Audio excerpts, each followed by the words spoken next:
nggak punya duit, gue kasih terus gitu kan? Tidak. Tapi yang pasti kebersamaan itu terjadi di lembaga ini. Dan itu yang terus ditanamkan oleh pimpinan yayasan kita. Bareng-bareng.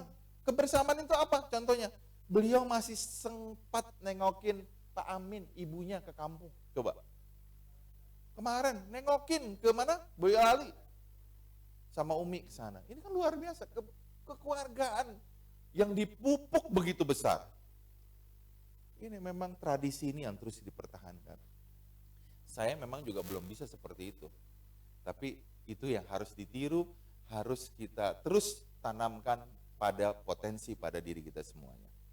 Ini nilai value yang mahal, Pak, Bapak dan Ibu semuanya. Mahal. Mungkin kesannya biasa, tapi itu dimaknainya bakal menjadi hal yang sangat luar biasa. Kenapa saya bilang kayak gitu? Iyalah, kita bisa besar kayak gini Alatonnya dengan gedung yang berlantai 4 dengan di beberapa titik. Ini kan ikhtiar yang nggak mudah. Kalau bicara pengalaman dan cerita, bahwasanya Alatonnya ini diperjuangkan dari titik nol. Dari sesuatu yang tidak ada. Dari sesuatu yang belum ada. Kalau yang sudah ada, kayak saya nih, saya lahir, orang tua saya sudah punya sekolah. Itu sesuatu yang, tapi Alatonia ini berdiri oleh pimpinan dari sesuatu yang memang dirintis dari sebuah pengajian, langgar, sampai mendirikan sebuah pendidikan formal, ada sekolah SD, SMP, sanawiyah, aliyah waktu itu, ya kan? Sampai dengan berkembang sampai saat ini nggak mudah. Tantangan luar biasa. Orang tuh kan ngelihatnya enaknya doang, betul nggak? Orang tuh ngelihatnya enak pada posisi akhir. Makanya kalau orang lihat, enak jadi Pak Haikal katanya. Begini-gini enak. Dia nggak tahu gue kagak enaknya, ya kan? Memang kita nggak pernah memunculkan yang nggak enaknya. Jangankan sama orang lain, sama istri saya aja, saya nggak pernah nyampaikan sesuatu yang itu kurang baik. Karena itu adalah profesi dalam sesuatu yang kadang-kadang kita punya pemilahan dalam kehidupan kita. Nggak pernah saya ceritain, nggak punya duit, saya diintimidasi sama orang, sesuatu yang berat. Tidak, sama orang tua juga saya seperti itu, diintimidasi sama keluarga. Diintimidasi, tapi itu sebuah tantangan. Dengan kita difus, maka kita menjadi kuat. Maka kita akan berbuat yang lebih baik lagi, kan gitu. Nah, saya harapkan teman-teman juga punya hal yang sama. Komitmennya itu harus dibangun bareng-bareng di sini. Pada posisi apapun, yang bertugas di tim paling garda depan, tim security, gitu juga. Jangan akeh ngomong. Ojo oke, akeh, jangan kebanyakan ngomong gitu loh. Ya, tapi gimana kita realisasikan potensinya dengan kita berbuat. Nggak usah lah, maksud saya gini, nggak usah banyak ngomong, insya Allah kita perhatiin. Kita juga mikirin bagaimana ke depan kesejahteraan ini akan lebih baik lagi. Memang butuh proses. Tahun ini kita mulai start SMK Dinamika Pembangunan 1 akan kita jadikan satu shift. Sudah dengar semuanya? DP1. Saya sudah tetapkan tahun ini dengan diskusi, dengan pertimbangan dari 16 menjadi 14. Dengan rasio kelas sudah kita tentukan. Dengan pertimbangan pastinya dengan volume yang berkurang, maka income pun, tapi bukan berarti nanti menurunkan juga potensi kesejahteraan. Tidak, justru kita ingin meningkatkan kualitasnya. Kita mau mikirin kalau 2 shift, pasti rekan-rekan terlalu full, capek. Insya Allah ke depan dengan 1 shift kualitasnya akan lebih baik lagi. Lebih fokus, kita lebih enak, betul nggak? Mungkin dari jam 7 until jam 3, sisa waktunya bisa leha-leha, ngopi, ya kan? Mijitin satu sama lain, lu pegel mana gue pijitin dulu, gitu kan? Iya, asal jangan mijitin yang lawan jenis, nggak boleh, ya. Tapi kalau di rumah boleh. Hah? Di rumah, kalau sejenis boleh, tapi juga hati-hati, sekarang lagi rame. Ini biar santai lah pagi-pagi, ya kan? Jadi jangan serius-serius lah. Kalau serius, saya udah capek juga serius mulu, ya kan? Tiap hari serius, tiap hari tanda tangan. Kemarin saya suruh tanda tangan, saya bilang Pak Amin, ini saya nggak bisa selesaikan satu malam. Saya baru menyelesaikan tanda tangan sebegini gitu. Saya bilang, iya Pak nggak apa-apa. Tapi karena saya komitmen, saya selesaiin juga. Saya orangnya nggak bisa ngelihat berkas tuh numpuk.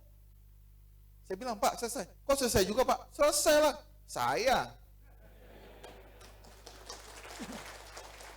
Oh iyalah, nggak ada yang nggak bisa.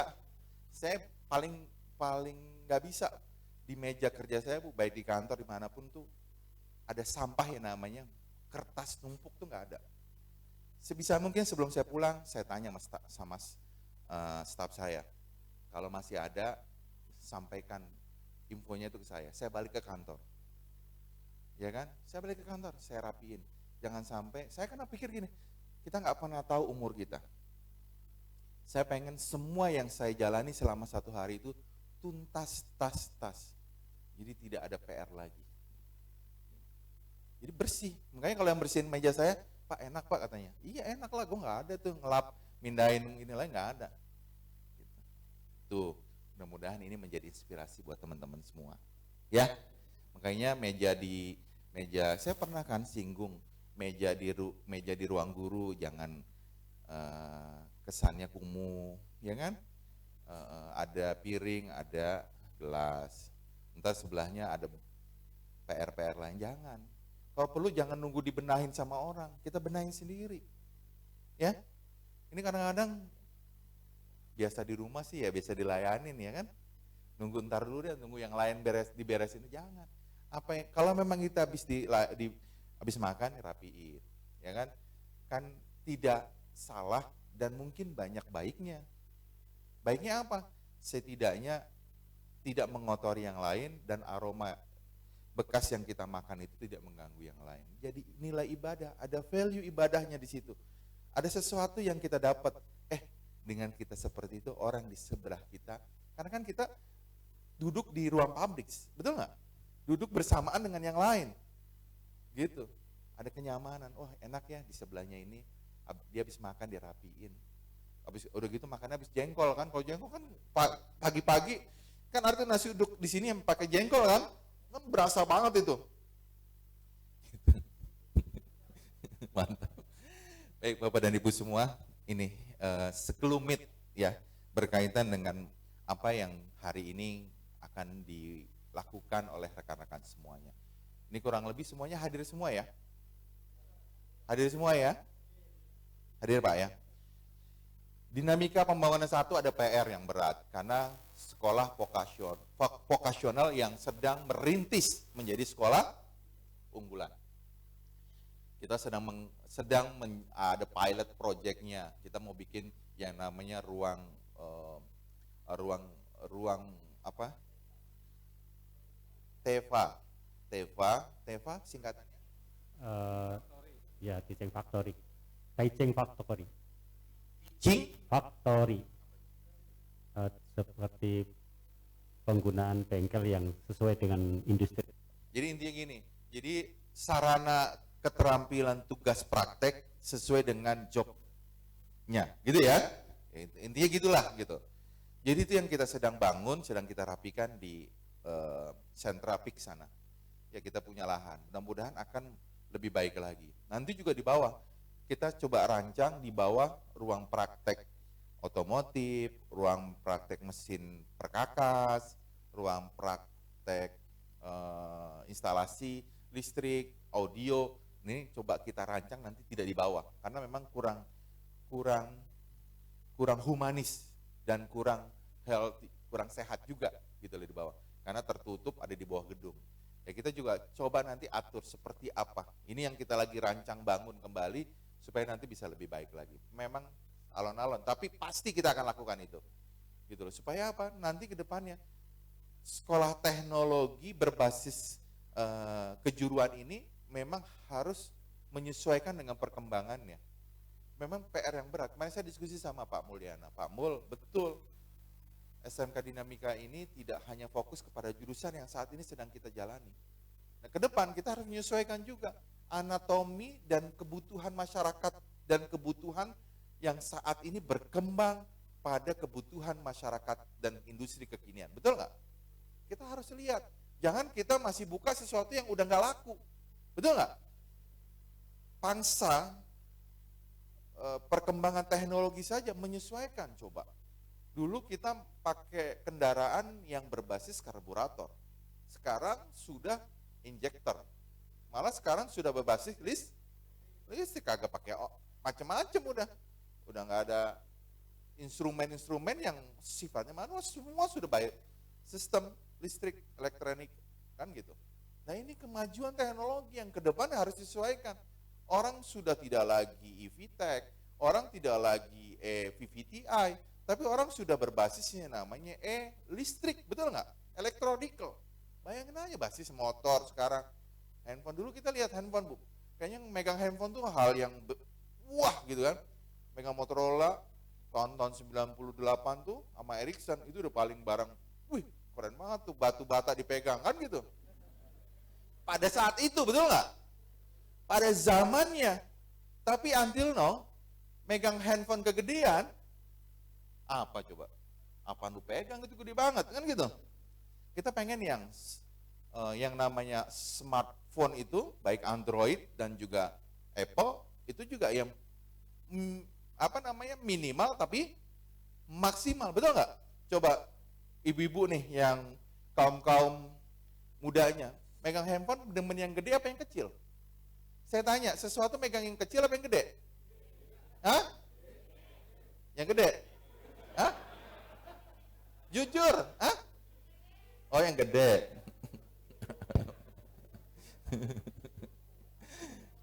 Ya kadang-kadang gitu, itu selera. Kadang ada pengennya gede biar berasa, Pak.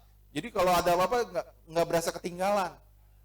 Ada yang pengen yang kecil biar gampang dikantongin, ya kan? Ya masing-masing punya selera. Kembali kepada personalnya, individunya. Ini saya punya materi singkat.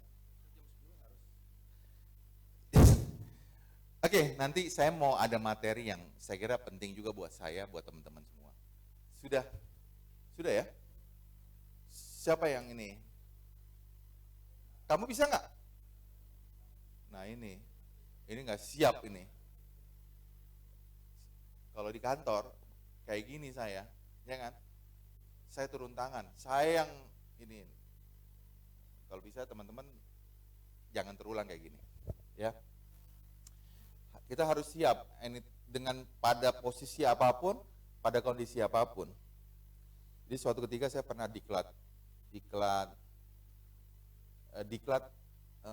diklat yang diisi hanya 15 orang.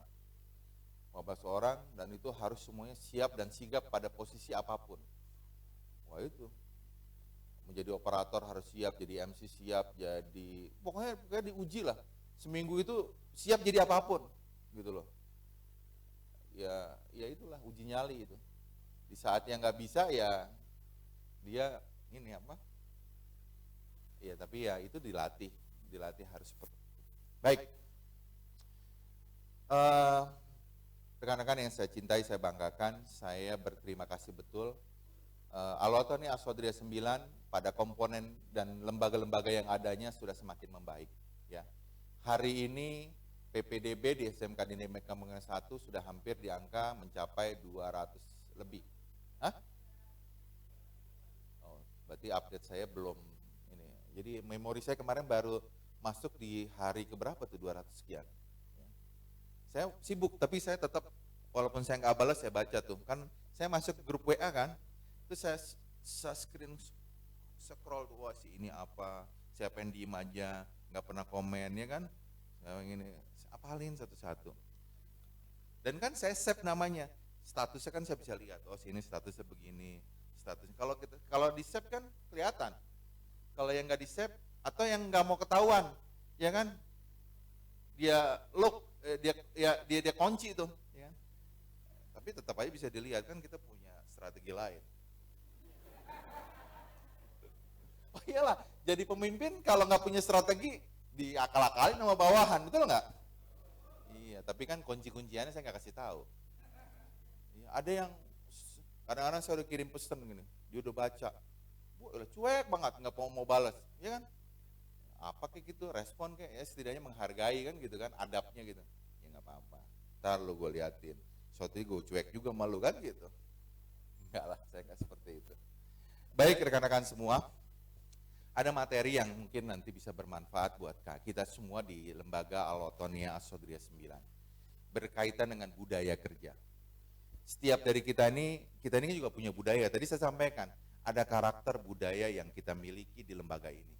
Yang sebetulnya itu sudah nggak usah difoto mas, nanti saya share materinya. Tapi nanti materinya jangan di-share kemana-mana ya, buat konsumsi internal kita. Jadi ada hal yang akan saya sampaikan pada kesempatan kali ini berkaitan dengan budaya kerja. Budaya kerja ini mungkin nanti menjadi sebuah kekhasan dan menjadi sebuah hal yang akan kita tanamkan bersama-sama.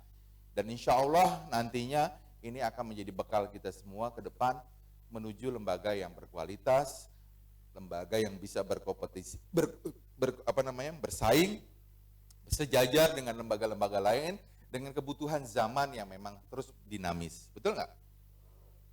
Karena apa? Pada setiap zaman akan terus dinamisasinya. Maka kita nggak bisa stagnasi. Kita biasa dengan hal-hal yang begini. Dulu mungkin pada fasenya, pada umur di saat kita umur sekian, pada fase kita di sekolah pada tahapan mungkin S1, kita masuk ke S2 atau mungkin kita mengikuti kursus-kursus dan penguatan-penguatan kompetensi, itu harus berlaku sebuah akselerasi, kemudian penyetaraan pada potensi yang kita miliki. Dan kemudian kalau itu sudah ada pada diri kita, harus kita implementasi. Jangan sampai sesuatu yang sudah ada di diri kita, yang sudah membekas di diri kita, kita punya sesuatu yang baik, kemudian kita tidak terapkan pada lingkungan yang ada pada diri kita. Nah itu. Dan pada masing-masing kita punya potensi aura yang baik pastinya. Iya kan? Karena kita di lingkungan yang, di lembaga ini adalah lingkungan yang baik. Al-Watonia ini adalah lingkungan yang baik, maka kita masuk menjadi orang-orang baik karena kita adalah bagian dari orang-orang baik itu. Dan kita mendidik menjadi kader-kader sumber daya yang baik di kemudian hari anak-anak kita itu yang sedang kita didik saat ini. Nah ini ada nilai-nilai budaya, ada 5 yang nanti secara satu persatu kita akan telusuri itu semua. Yang pertama ada berintegritas, ada kolaboratif, ada akuntabel, ada inovatif, dan ada berkeadilan. Nah ini saya pikir kelima hal ini nantinya sangat bisa dan tiap hari akan kita hadapi hal-hal itu dalam setiap aktivitas kita. Lanjut mas. Berintegritas. Nah ini penting. Berintegritas. Jadi berintegritas ini adalah apa yang kita lakukan dan kita laksanakan sesuai, betul nggak? Dengan hal-hal yang memang berlaku dan sesuai apa yang pada diri kita, hati kita implementasikan itu sama. Apa yang kita katakan, apa yang kita jalani, itu sesuai. Berintegritas, kita selalu bilang, berintegritas, punya kebenaran yang hakiki yang kita jalani. Nah itu penting, apalagi kita adalah seorang tenaga pendidik dan kependidikan, guru digugu dan ditiru. Apa yang kita lakukan? Ya kan? Kita ngupil, maaf jadi bahasanya, ngupil depan umum, ya sembarangan murid kita lihat aja kalau anak SD, dilihatin, itu Pak itu nggak apa-apa, ya kan? Ya kan? Iya, pasti itu. Itulah kita. Apapun hal-hal yang kecil pasti akan dibaca dan ditiru. Nah ini integritas ini penting di tengah apa yang memang menjadi sebuah amanah yang kita jalani saat ini. Mudah-mudahan kita semua nanti bisa membudayakan budaya integritas ini di lembaga kita. Menjalankan tugas dengan integriti yang kita jalani masing-masing. Ya kan, tanpa harus dilihat karena kita punya integritas, kita jalanan tugas itu. Nggak harus dilihat Pak Mul, nggak harus dilihat nanti Pak Faisal selaku kepala sekolah, nggak usah dilihat sama unsur pimpinannya, nggak usah. Tapi karena kita punya integritas, gue ini bekerja karena memang gue diberikan amanah. Amanah ini datang karena gue dapat kerjaan karena minallah. Datang dari Allah. Yang mempertanggungjawabkan semua hal ini adalah nantinya kita sendiri, betul nggak? Kalau kita nggak jalan dengan baik, maka kita nggak dapat apa-apa. Value-nya nggak dapat. Kan gitu. Gitu. Oke, lanjut. Nah ini tuh, perilakunya ada jujur, konsisten, tulus, memenuhi komitmen, punya dedikasi yang tinggi. Saya kira bisa dipahami ya ini ya. Kan nggak harus satu-satu juga. Kan guru-guru semua, ntar saya kan bapak guruin guru, kan gitu. Iya, lagi itu juga kan nggak pantas guru-guru. Intinya gini lah, kita berbagi. Selanjutnya kolaboratif. Kita punya yang namanya nilai budaya kerjasama tim. Kan nggak mungkin kerjaan di lembaga ini dikerjain sendiri-sendiri, betul nggak? Terutama tim keamanan. Kayak kemarin kejadian. Udah tahu ada orang nitipin barang saya di masjid. Maksud saya sesama tim ini bangun kerjasama. Ini ada barang titipan buat si A. Tolong ya, yang tugas selanjutnya ini amanah. Betul nggak? Ini nggak diinfoin sama sekali. Sampai saya nanya, ada nggak barang yang nitipin saya di masjid? Baru dijawab. Jangan seperti itu. Itu hal yang mungkin simple, tapi itu ada berkaitan dengan komitmen tugas kita. Nah kalau barang itu barang penting, jadi apa coba? Ya, itu amanah loh. Sekecil apapun itu barang, semurah apapun itu barang, tapi kalau itu titipan adalah sebuah amanah. Harus dibangun kolaborasinya, kerja tim. Tapi juga kolaboratif harus tahu diri. Jangan kolaboratif, kita harus berkolaborasi. Lu bantuin gua, ya kan? Ini gua kayaknya nggak bisa ini, lu bantuin. Jangan selalu begitu juga, ya kan? Mentang-mentang kita harus punya budaya kolaborasi. Pokoknya kalau gue nggak bisa, lu bantuin gue ya katanya. Ini gue nggak bisa kerja, nggak gitu juga kali, ya. Kolaborasi di sini adalah saling melengkapi satu sama lain dalam tugas dan fungsinya. Tapi bukan mencari celah kekurangan pada masing-masing. Kita kalau ngeliatin kekurangan nggak akan pernah lengkap. Saya nggak pernah cari permasalahan salahnya orang. Boleh tanya. Tapi saya mencoba mencarikan solusi supaya lebih baik lagi. Mungkin yang sering berhadapan sama saya siapa? Faisal lah. Nggak pernah saya nyalain, paling saya ngomelin, tapi saya cari solusinya. Iya dong. Kalau kita ngomelin saja nggak ada solusinya, nggak selesai, nggak ada sesuatu pembaharuan. Nah gitu. Ini kolaborasi. Perilakunya saling percaya, menghormati itu, ya kan? Kita ini kan kehidupan kita ya Pak Mul ya, paling dominan ada di sini. Pak Amin tadi malam sampai jam 10 malam, Pak udah pulang? Belum. Pak Haikal boleh nggak saya ketemu Pak? Pak saya udah pegel banget Pak, dari pagi saya udah terima tamu, boleh nggak besok aja saya bilang. Makanya saya tadi tanda tanganin kan di sini. Gitu. Saya juga kasihan Pak Amin, tapi Pak Amin komitmennya luar biasa loh. Ibunya meninggal, sehari kemudian dia balik ke sini. Dia punya komitmen dan tanggung jawab. Integritasnya luar biasa. Tepuk tangan dong. Ini kan ada orang, ya kan? Tar dulu, gue kan lagi healing man, gitu kan? Kalau healing kan gak mau diganggu. Ada yang healing kagak mau diganggu, ya kan? Status off, handphone off, ya kan? Biar nggak terdeteksi gitu. Kalau kita mah kemana-mana, ya kan, on aja gitu nggak. Saya pikir ini saling belum mas, belum, ntar dulu mas, balik. Saling percaya dan menghormati, aktif dalam perbincangan tema. Nah ini harus guru harus seperti itu, aktif, jangan slow man, ya. Kita harus tema-tema apa yang aktual, up to date, ya. Kemudian memunculkan aktualisasi diri. Ini dong, tumbuhkan. Saya suka diskusi, kok kemarin saya diskusi dengan teman-teman yang berbasis psikolog mana ya, karena kebetulan kan kita sama-sama psikolog ya. Nah ini, nah kebetulan dia suka bikin konten, yang bikin konten, iya kan?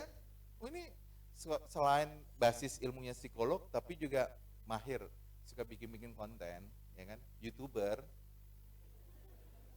Tapi jangan salah loh, banyak orang kaya mendadak gara-gara dia jadi YouTuber, ya kan? Kayak Atta Halilintar, ya nggak? Gitu.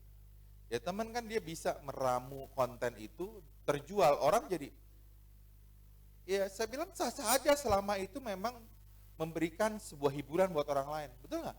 Asal juga tapi jangan mencari celah orang lain kemudian terganggu privasinya.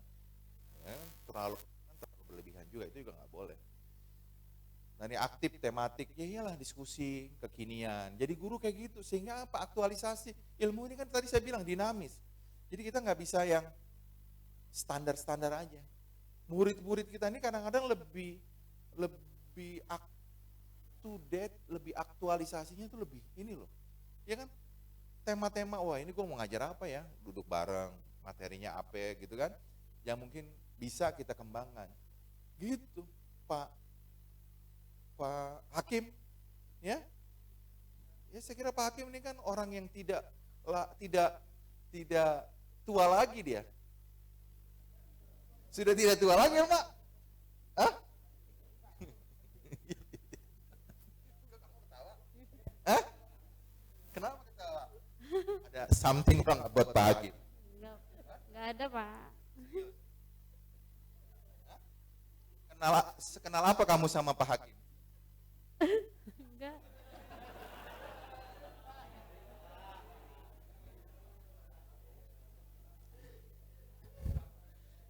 Ya, kemudian produktif dan kreatif. Nah ini, kita punya produktivitas yang baik. Bangun produktivitas itu.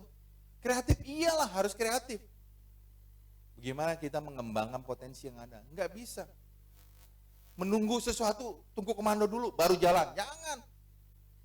Bukan zamannya men sekarang. Ya kan?